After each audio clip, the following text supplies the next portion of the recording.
Halo teman-teman semua, apa kabar semuanya? Semoga pada sehat-sehat dan tetap semangat. Pada video kali ini saya akan berbagi bagaimana kita melihat setup yang begitu pasti untuk kita trading santai, teman-teman. Jadi trading santai itu bisa saya katakan dan biasanya saya kategorikan dia ke pola trading swing, teman-teman. Jadi kita akan bagikan bagaimana setup yang tepat untuk bermain swing trading santai, khusus teman-teman yang mungkin banyak aktivitas di luaran sana dan kita hanya butuh waktu sedikit saja untuk mengeksekusi ataupun menganalisa, lalu kita sudah bisa tinggalkan, teman-teman. Jadi sangat santai dan tenang ya, artinya kita dapat melakukan aktivitas kita dengan seperti biasa gitu, teman-teman. Oke, kita akan bermain di time frame besar, teman-teman, H1 sampai ke daily, teman-teman. Seminimal mungkin dia bermain di M30, analisa di M30 itu seminimal mungkin, teman-teman. Tapi saran saya analisalah dia di H1 sampai ke daily, teman-teman. Jadi ketika teman-teman entry seharian 6 jam ke atas atau 8 jam ke atas itu masih akurat, teman-teman. Oke, kalau kita perhatikan di H4 ini ada yang namanya candlestick bearish engulfing, di mana dengan adanya candle ini kemungkinan besar ataupun biasanya akan terjadi penurunan, teman-teman. Tetapi jangan sampai terjebak, teman-teman. Kalau teman-teman perhatikan area ini sekarang bisa dikatakan dia dalam area sideways, teman-teman. Nah, ketika pun muncul si bearish engulfing tersebut, karena ini area sideways dan di sini ada area demand yang tidak tertembus, teman-teman, maka dipastikan jangan sampai terburu-buru untuk entry sell, teman-teman, seperti itu. Oke, untuk memastikan kembali seperti apa, kita turunkan time frame, teman-teman. Dan ternyata di H1 dia sudah membuat rejection, teman-teman, karena area demand yang ada di sini yang kita tandain, kita boleh lihat di sebelah kirinya. Nah, di sini ada area demand, teman-teman. Itulah makanya dia melakukan rejection di area ini. Oke, sekarang kita lihat rejectionnya sampai di mana, teman-teman. Karena ini adalah sudah terbentuk yang namanya di H1. Ini kita katakan yang namanya dominan break sell, teman-teman. Artinya ini memang berpotensi akan terjadinya penurunan. Nah, sekarang rejection ini kita akan analisa dia sampai di mana, teman-teman. Nah, sekarang posisinya ada di area demand yang berada di atasnya, teman-teman. Kita boleh tandain dulu, sorry. Jadi ini sangat simpel dan sangat mudah sebenarnya untuk analisanya.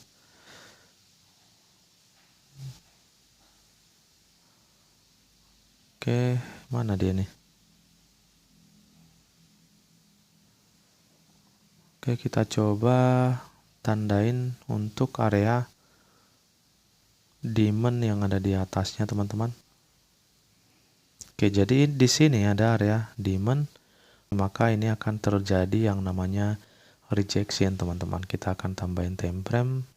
Dia telah menabrak area demand di sini, teman-teman, maka kita bisa entry sell, teman-teman. Kita akan sell di sini, tapi kita pastikan terlebih dahulu di daily-nya. Oke,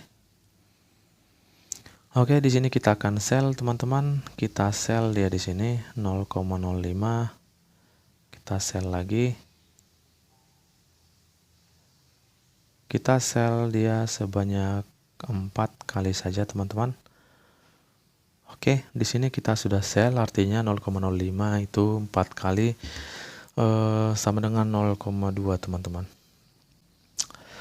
Oke, jadi reason yang pertama itu adalah teman-teman tadi sudah melihat langsung di sini ada yang namanya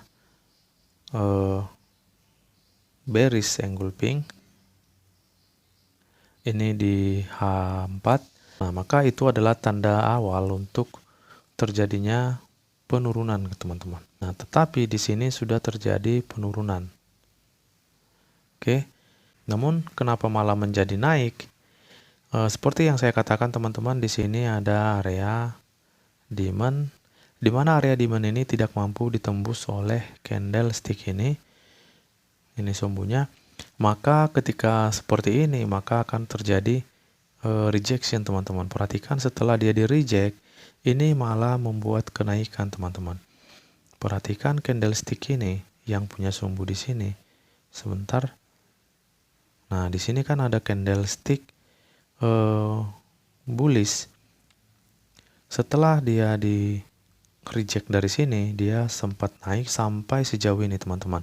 Nah, di sini ada area supply, maka dia ditolak kembali, itulah makanya membuat sumbu sepanjang ini. Dan dia melakukan perintah awal untuk terjadinya penurunan di candlestick bearish tersebut, teman-teman. Nah, sekarang posisinya candlestick bearish ini juga hanya sampai di sini dan dia terpantul dan atau terreject oleh area demand ini, teman-teman. Maka dia kembali retrace atau membuat rejection. Nah, di sini kita perhatikan ada area demand, teman-teman.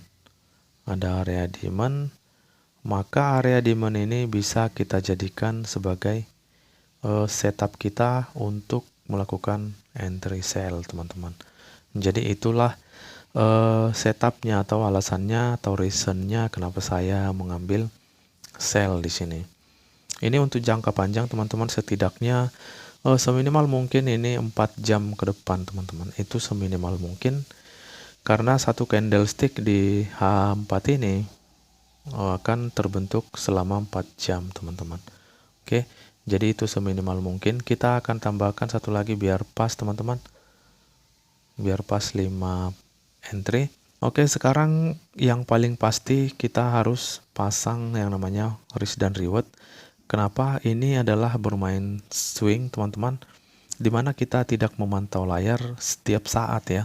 Jadi kita wajib pasang, teman-teman. Artinya ketika kita beraktivitas pun kita sudah tenang, teman-teman. Tidak perlu khawatir ataupun tidak perlu takut, teman-teman, gitu dia.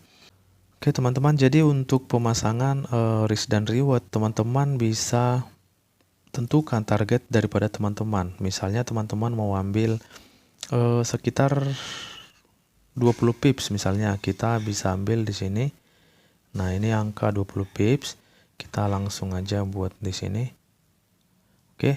Ini angka 20 pips ini untuk take profit kita ini, teman-teman, ada di angka 1.0505. 1.0505. Oke, langsung aja rubah. Nah, sekarang kita lihat untuk stop loss-nya. Stop loss kita kalau kita pakai perbandingan 1:1, kita langsung aja rubah di sini sampai dia 20 pips. Oke. Jadi kita lihat angkanya ada di angka 1.0545. 1.0545. Oke.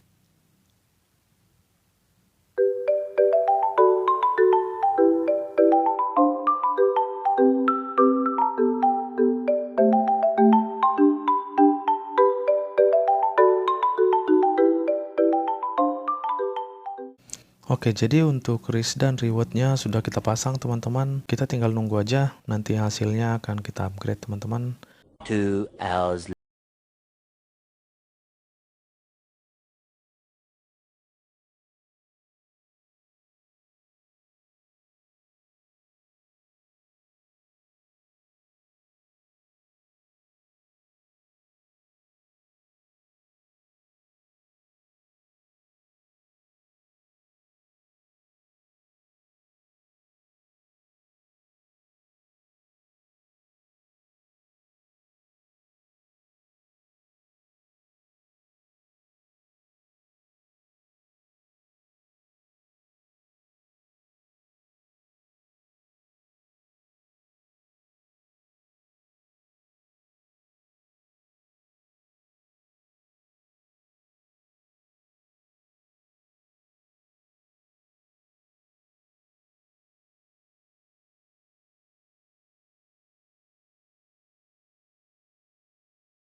bisa saya berikan pada video kali ini. Semoga bermanfaat buat teman-teman semua. Terima kasih, salam profit.